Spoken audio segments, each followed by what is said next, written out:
significantly more ambitious response. Second, the Paris Agreement provides the framework for action, so we must operationalize it.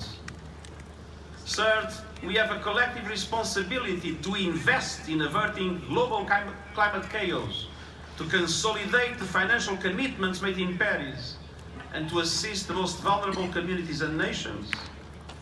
And fourth, climate action offers a compelling path to transform our world for the better. Let me turn first to science. According to the World Meteorological Organization, the 20 warmest years on record have been in the past 22 years, with the top 4 in the past 4 years. The concentration of carbon dioxide is the highest it has been in 3 million years, and the emissions are now growing again. The recent special report from the Intergovernmental Panel on Climate Change finds that warming could reach 1.5 degrees as soon as 2030, with devastating impacts.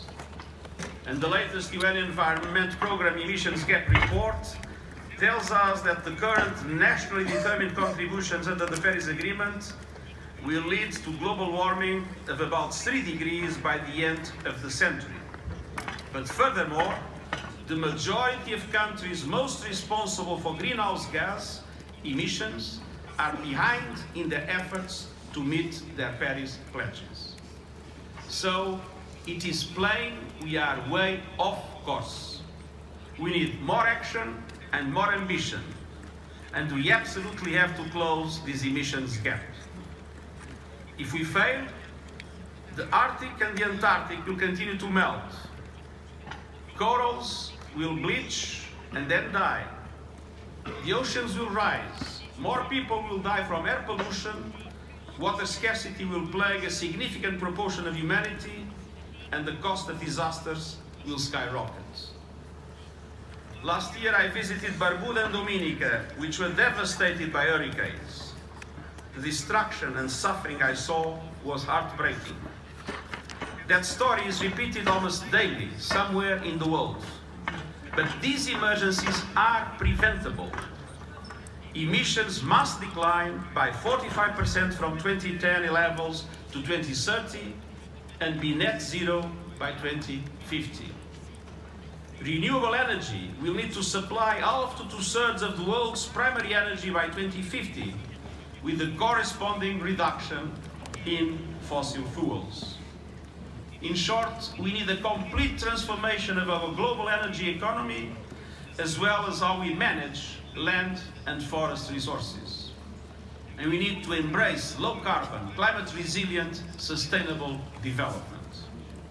I'm hopeful that the Talanoa dialogue will provide a very strong impulse for increased ambition in the commitments for climate action. Dear friends, this brings me to the second point. The Paris Agreement provides a framework for the transformation we need. It is our job here in Katowice to finalize the Paris Agreement work program, the rule book for implementation. I remind all parties that this is a deadline you set for yourselves, and it is vital you meet it. We need a unifying implementation vision that sets out clear rules, inspires action and promotes raised ambition based on the principle of equity and common but differentiated responsibilities and respective capabilities in light of different national circumstances. We have no time for limitless negotiations.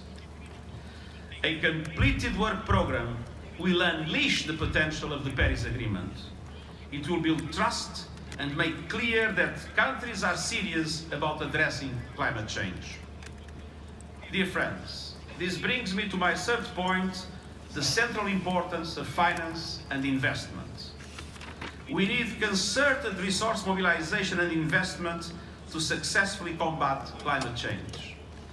We need transformative climate action in 5 key economic areas: energy, cities, land use, water and industry. Some 75% of the infrastructure needed by 2050 still remains to be built. How this is done will either lock us into a high emissions future or steer us towards truly sustainable low emissions development. Governments and investors need to bet on the green economy, not the grey. That means embracing carbon pricing, eliminating harmful fossil fuel subsidies, and investing in clean technologies. It also means providing a fair transition for those workers in traditional sectors that face disruption, including through retraining and social safety nets. We also have a collective responsibility to assist the most vulnerable communities and countries, such as small island nations and the least developed countries, by supporting adaptation and resilience. Making clear progress to mobilize the pledge to $100 billion a year will provide a much-needed positive political signal. I've appointed the President of France and the Prime Minister of Jamaica to lead the mobilization of the international community, both public and private, to reach that target in the context of preparation of the climate summit I have convened in September of next year. They also urge member states to swiftly implement the replenishment of the Green Climate Fund. It is an investment in a safer and less costly future. Dear friends, all too often climate action is seen as a burden.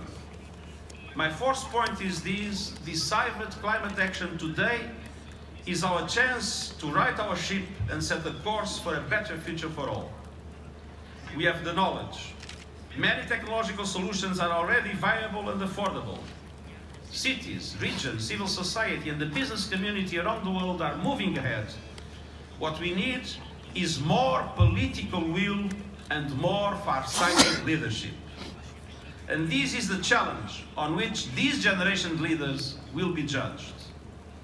Climate action is not just the right thing to do, it makes social and economic sense. Meeting the goals of the Paris Agreement would reduce air pollution, saving more than 1 million lives each year by 2030, according to the World Health Organization. And taking into account the recent New Climate Economy report, ambitious climate action could yield 65 million jobs and a direct economic gain of $26 trillion compared to business as usual over the next 12 years. We are seeing early signs of this economic transformation, but we are nowhere near where we need to be. The transition to a low-carbon economy needs political impetus from the highest levels. And it requires inclusivity, because everyone is affected by climate change. And this is the message of the Talanoa Dialogue. We need a full-scale mobilization of young people, and we need a global commitment to gender equality, because women's leadership is central to durable climate solutions. A successful conference here in Katowice can provide the catalyst. There is now significant global momentum for climate action.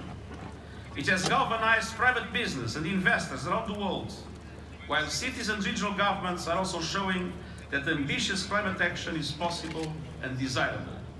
Let us build on this momentum. I'm convening a climate summit for September next year to raise ambition and to mobilize the necessary resources. But that ambition needs to begin here, right now, in Katowice, driven by governments and leaders who understand that their legacies and the well-being of future generations are at stake. We cannot afford to fail in Katowice. Some might say that it will be a difficult negotiation. I know it's not easy. It requires a firm political will for compromise. But for me, what is really difficult is to be a fisherman in Kiribati, seeing his country in risk of disappearing, or a farmer or herder in the Sahel, losing livelihoods and losing peace, or being a woman in Dominica or any other Caribbean nation, enduring hurricane after hurricane, destroying everything in its path. Dear friends, climate change is the most important issue we face. It affects all our plans for sustainable development and a safe, secure and prosperous world. So it's hard to comprehend why we are collectively still moving too slowly, and even sometimes moving in the wrong direction. The IPCC's special report tells us that we still have time to limit temperature rise, but that time is running out. We achieved success in Paris because negotiators were working towards a common goal. I implore you to maintain the same spirit of urgent collaboration here in Katowice with the dynamic Polish leadership in the conduction of the negotiations. Katowice must ensure that the bonds of trust established in Paris will endure. Incredible opportunity exists if we embrace a low-carbon future and unleash the power of the Paris Agreement. We must start today building the tomorrow we want. Let us rise to the challenge and finish the work the world demands of us. Thank you.